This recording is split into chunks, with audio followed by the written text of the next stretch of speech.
नमस्कार मेरी YouTube family. मेरा नाम साहिब है और आज मैं आपके साथ एक ऐसी कहानी शेयर करने जा रहा हूं जिसे एक मेरे सब्सक्राइबर आदित्य ने भेजा है। यह कहानी जितनी खौफनाक है उतनी ही रहस्यमयी भी। क्या आप कभी ऐसे किसी होटल में रुके हैं जहां रातें और हवाएं आपको सच्चाई का सामना कराती हैं? या फिर कभी आपने महसूस किया है कि कुछ ताकतें आपको अपनी गिरफ्त में ले सकती हैं? आज हम सुनेंगे आदित्य की पर्सपेक्टिव से एक अजीब और डरावनी घटना जिसमें वह खुद एक भूतिया होटल के अंदर फंसा था। और यकीन मानिए, जैसे जैसे हम इस रहस्यमयी सफर में आगे बढ़ेंगे वैसे वैसे आपका दिल भी तेजी से धड़कने लगेगा। क्या वह सच में उस खौफनाक होटल से बाहर निकल पाया या फिर कुछ और था जो उसे वहां रोकने के लिए था? तो बिना वक्त गंवाए चलिए सुनते हैं आदित्य की कहानी, जो आपको सोचने पर मजबूर कर देगी।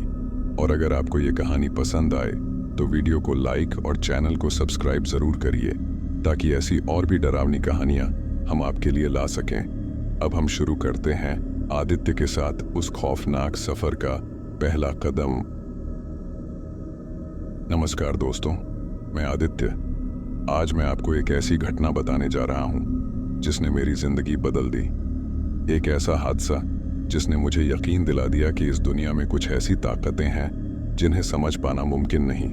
तो अपनी सीट पर आराम से बैठ जाइए, रोशनी थोड़ी कम कर लीजिए और तैयार हो जाइए एक खौफनाक सफर के लिए। यह घटना करीब 1 साल पहले की है। मैं एक अनजान शहर के एक अजीब से होटल में रुका था। उस शहर में मैं एक प्रोजेक्ट के लिए गया था और मेरे रुकने का इंतजाम एक पुराने होटल में किया गया था। होटल का नाम था होटल मिराज। सुनने में भले ही सुंदर लगे, लेकिन होटल के बारे में शहर में कई डरावनी बातें मशहूर थीं। कुछ लोगों का मानना था कि वहां भूत रहते हैं, तो कुछ का कहना था कि वहां लोग खो जाते हैं और कभी वापस नहीं आते।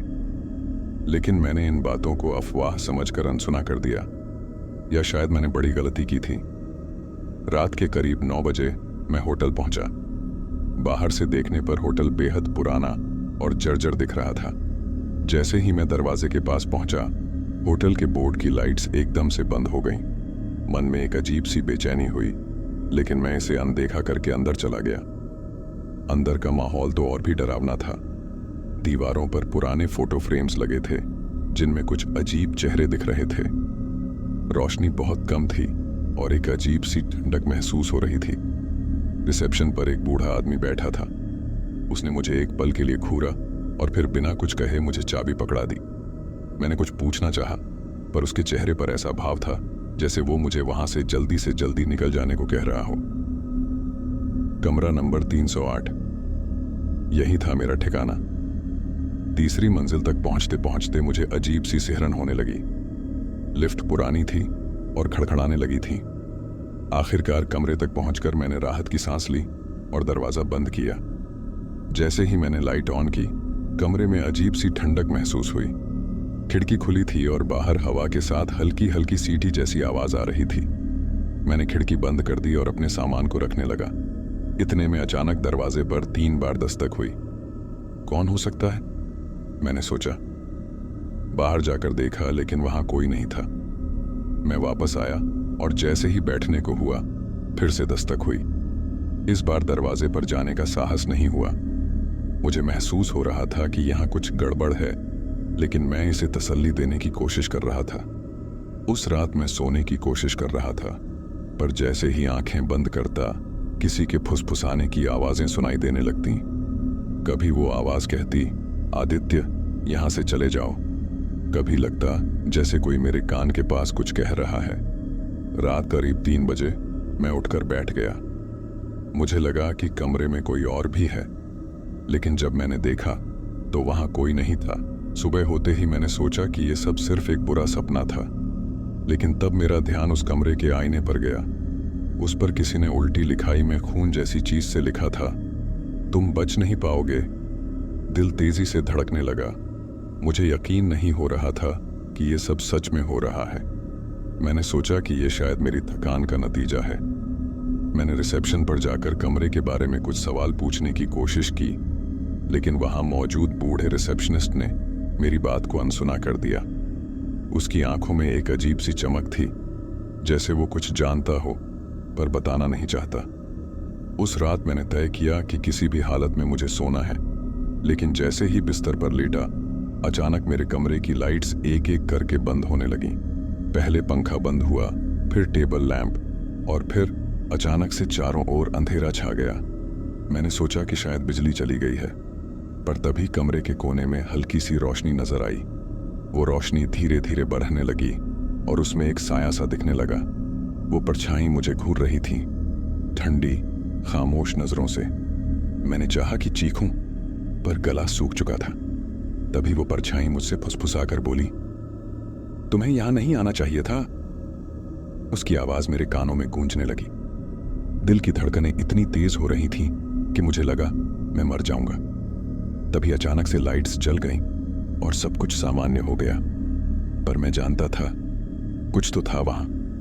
उस रात मैंने तय किया कि अब और नहीं, मुझे इस होटल से बाहर निकलना ही होगा। लेकिन जैसे ही मैंने सामान पैक किया और कमरे से बाहर निकला, पूरा होटल अजीब सा लगने लगा। सीढ़ियां भी कहीं और जा रही थीं। मैंने जितनी भी कोशिश की, मैं रिसेप्शन तक पहुंच ही नहीं पा रहा था। ऐसा लग रहा था जैसे होटल मुझे फंसा कर रखना चाहता था। अचानक से मुझे एक दरवाजा दिखा। दरवाजे पर लिखा था, सच का सामना करो, नहीं तो तुम्हें यहां हमेशा के लिए रहना होगा। मैंने सोचा, क्या सच में मुझे इस दरवाजे को खोलना चाहिए? लेकिन फिर एक आवाज ने मुझे पीछे हटने नहीं दिया।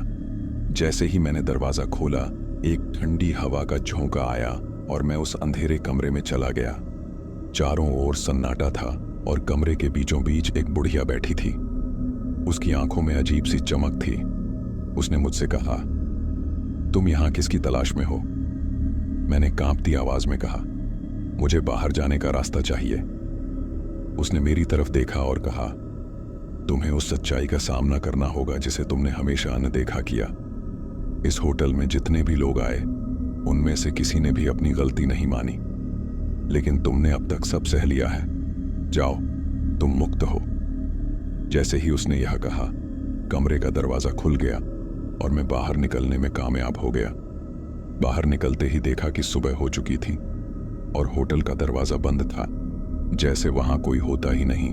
उस खौफनाक घटना के बाद मैं वापस अपनी रोजमर्रा की जिंदगी में लौट आया, लेकिन वो होटल, उसकी यादें और वो अजीब घटनाएं मेरे दिमाग में हमेशा के लिए घर कर गईं। कोई भी मुझे इस बारे में बात करते सुनता तो हंसकर इसे एक भूतिया कहानी कहता, लेकिन मेरे लिए ये कुछ ज्यादा ही हकीकत थी। कुछ महीने बाद एक दिन अचानक मेरे फोन पर एक अनजान नंबर से कॉल आया। कॉल करने वाला अपनी आवाज दबाए हुए था, लेकिन उसकी बातों से साफ था कि उसे मेरी उस होटल मिराज वाली कहानी के बारे में सब कुछ पता था। उसने मुझसे बस इतना कहा, तुम्हें फिर से उस होटल लौटना होगा, क्योंकि जो अधूरा रह गया है उसे पूरा करना होगा। मैंने उस आदमी की आवाज पहचानने की कोशिश की, पर वह एक अजीब सी फुसफुसाती आवाज थी जो शायद किसी बूढ़े आदमी की थी। और फिर कॉल कट गया। मैंने उसे अनदेखा करने की कोशिश की, लेकिन अगले कुछ दिनों तक लगातार मुझे उसी नंबर से कॉल आते रहे। वह बार बार कहता, अगर तुमने इसे अनसुना किया तो तुम कभी चैन से नहीं जी पाओगे। इस धमकी ने मेरी चिंता बढ़ा दी। मन में डर तो था, लेकिन एक जिज्ञासा भी थी कि आखिर मेरे और उस होटल के बीच क्या रहस्य बाकी था।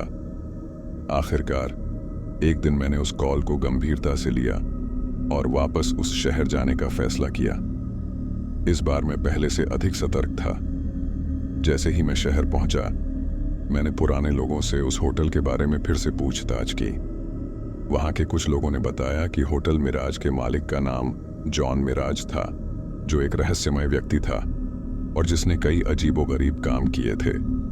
कहा जाता था कि उसकी मौत होटल में ही हुई थी और तब से उसके भूत का साया होटल पर मंडराता है।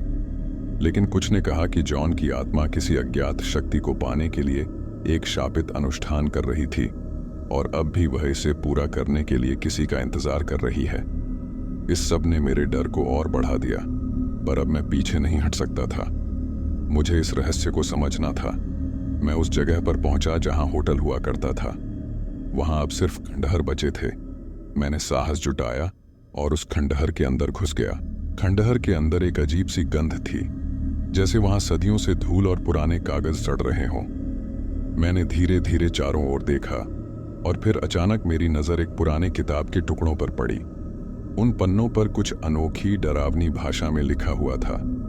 मुझे कुछ भी समझ में नहीं आ रहा था, पर उनमें एक वाक्य ऐसा था जो टूटी फूटी हिंदी में था। आत्मा अधूरी है, जिसे पूर्ण करना तुम्हारा कार्य है। तभी एक और अजीब चीज हुई। मैंने महसूस किया कि मेरे आसपास कोई है। एक ठंडी हवा का झोंका आया और मेरी आंखों के सामने जॉन मिराज का चेहरा दिखाई दिया। उसकी आंखों में गुस्सा और लालच झलक रहा था। उसने मुझसे फुसफुसाकर कहा, तुम्हारे बिना मेरी आत्मा पूर्ण नहीं हो सकती। मैंने डरते हुए पूछा, तुम मुझसे क्या चाहते हो? वह बोला, तुम वो आखिरी व्यक्ति हो जिसने मेरे होटल में रात बिताई है। अब तुम्हें मेरे लिए वो अनुष्ठान पूरा करना होगा जो अधूरा रह गया है, तभी मुझे मुक्ति मिलेगी। मैंने हिम्मत करके कहा, मैं ये सब क्यों करूं? तुमने मेरे साथ कुछ नहीं किया, फिर मैं क्यों तुम्हारी मदद करूं? तब जॉन ने एक रहस्यमय आवाज में कहा, तुम्हें वो अनुष्ठान पूरा करना होगा, क्योंकि अब हम दोनों एक दूसरे से जुड़े हुए हैं। अगर तुम ऐसा नहीं करोगे तो मेरे साथ साथ तुम भी कभी चैन नहीं पा सकोगे। मुझे उसकी बातों पर यकीन नहीं हो रहा था, लेकिन एक अनजानी ताकत जैसे मुझे उस अनुष्ठान को पूरा करने के लिए खींच रही थी। मैंने अनजाने में ही वो पुरानी किताब के निर्देशों का पालन करना शुरू कर दिया। जैसे ही मैंने अंतिम शब्दों का उच्चारण किया, वहां एक तेज रोशनी चमकी और अचानक से जॉन की आत्मा शांत होकर गायब हो गई। एक गहरी सांस ली, जैसे मेरे ऊपर से कोई भारी बोझ उतर गया हो। अचानक मुझे सब कुछ सामान्य लगने लगा। खंडहर की दीवारें जैसे फिर से होटल का रूप ले रही थीं और मैं वहां से निकलने लगा। लेकिन जब बाहर आया तो देखा कि वहां कोई होटल ही नहीं था। वो सब एक माया थी, एक रहस्यमय घटना जिसने मेरे जीवन को बदल दिया था। हफ्ते बीत गए और धीरे धीरे मैंने इस घटना को अपनी यादों से मिटाने की कोशिश की। लेकिन सच कहूं तो वो रातें, वो फुसफुसाहटें और जॉन मिराज का चेहरा मेरे जहन में बार बार उभर आता था। एक अजीब सी बेचैनी हमेशा मुझे घेर लेती थी, जैसे कुछ अधूरा रह गया हो। मेरे मन में एक सवाल गूंज रहा था, क्या मैंने सच में उसे मुक्त कर दिया था या कहीं कुछ रह गया था? एक रात जब मैं अपने घर में अकेला था, अचानक मेरे लैपटॉप पर एक अनजान ईमेल आया। ईमेल का सब्जेक्ट था द लास्ट ट्रूथ और भेजने वाले का नाम जॉन मिराज। मेरा दिल तेजी से धड़कने लगा। मैंने सोचा, ये कैसे हो सकता है? क्या जॉन मिराज की आत्मा अब भी मुझे ढूंढ रही है? हिम्मत करके मैंने वो ईमेल खोला। उसमें एक ही लाइन लिखी थी, अभी सब खत्म नहीं हुआ आदित्य, आखिरी सच तुम्हें फिर से वहीं ले जाएगा। मेरे हाथ कांपने लगे। मैंने तुरंत लैपटॉप बंद कर दिया, लेकिन उस ईमेल की बात ने मुझे और भी उलझा दिया। क्या यह कोई मजाक था या जॉन की आत्मा सच में मुझसे कुछ कहना चाहती थी? कुछ दिनों बाद मुझे एक पुरानी किताब मिली जो मेरे कमरे में ना जाने कहां से आ गई थी। उस किताब का कवर बहुत घिसा पिटा था और उसमें धूल जमा थी। जब मैंने उसे खोला तो देखा कि उसके पहले पन्ने पर लिखा था, होटल मिराज की सच्चाई को जानने का यह आखिरी रास्ता है। मैंने पन्ने पलटे और देखा कि उसमें एक नक्शा बना हुआ था। वो नक्शा उसी होटल मिराज का था, पर उसमें एक सीक्रेट बेसमेंट के बारे में लिखा था जिसके बारे में किसी को नहीं पता था। मेरे अंदर का डर और उत्सुकता एक साथ बढ़ गए थे। क्या वाकई होटल मिराज में कोई छिपा हुआ बेसमेंट था? अगर ऐसा है तो वहां क्या हो सकता है? मुझे लग रहा था कि शायद वहीं से जॉन के भूत का रहस्य सामने आएगा। काफी सोचने के बाद मैंने फिर से उस जगह जाने का फैसला किया। रात के करीब 12 बजे मैं उस खंडहर के पास पहुंचा जहां होटल हुआ करता था। मेरे पास नक्शा था और एक टॉर्च। चारों ओर सन्नाटा था और हल्की हल्की ठंडी हवा चल रही थी। मैं धीरे धीरे उस खंडहर के अंदर बढ़ा और नक्शे के अनुसार सीढ़ियों के नीचे की ओर बढ़ा। जैसे ही मैं नीचे पहुंचा, मुझे एक दरवाजा दिखाई दिया। उस दरवाजे पर बड़े अक्षरों में लिखा था, यहां मत आओ। मेरी धड़कनें तेज हो गईं, पर मैंने दरवाजा खोला। अंदर अंधेरा था, लेकिन टॉर्च की रोशनी में मुझे एक छोटी सी मेज और एक पुराना दर्पण दिखाई दिया। उस मेज पर एक किताब रखी हुई थी। और उसके पास एक नोट रखा था। नोट में लिखा था, आखिरी रहस्य यहां छिपा है। मैंने धीरे से उस किताब को खोला। जैसे ही मैंने पहला पन्ना पलटा, वो दर्पण अचानक से चमकने लगा। उसमें मेरा चेहरा दिख रहा था, लेकिन धीरे धीरे मेरे चेहरे के पीछे किसी और की परछाई उभरने लगी। वो जॉन मिराज था। उसकी आंखें लाल हो चुकी थीं और वो मुझे घूर रहा था। उसने मुझसे कहा, तुम्हें यहां नहीं आना चाहिए था आदित्य।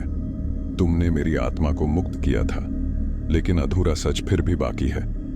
मेरा अंतिम अनुष्ठान तभी पूरा होगा जब तुम मेरी जगह लोगे। मेरे शरीर में ठंडक सी फैल गई, जैसे मेरी आत्मा को चूस लिया गया हो। मैंने उससे पूछा, तुम मुझसे ये सब क्यों करवा रहे हो? वो हंसने लगा और बोला, क्योंकि तुम ही वो आखिरी व्यक्ति हो जो मेरी जगह ले सकता है। मेरे पापों का बोझ अब तुम पर होगा। अब मुझे समझ में आ गया कि उसने मुझे इस जाल में फंसाया था।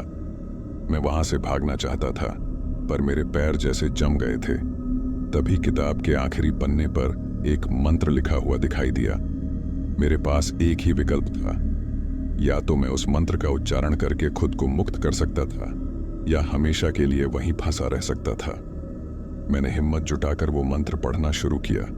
जैसे ही मंत्र पूरा हुआ, वहां एक धमाका सा हुआ और जॉन की परछाई गायब हो गई।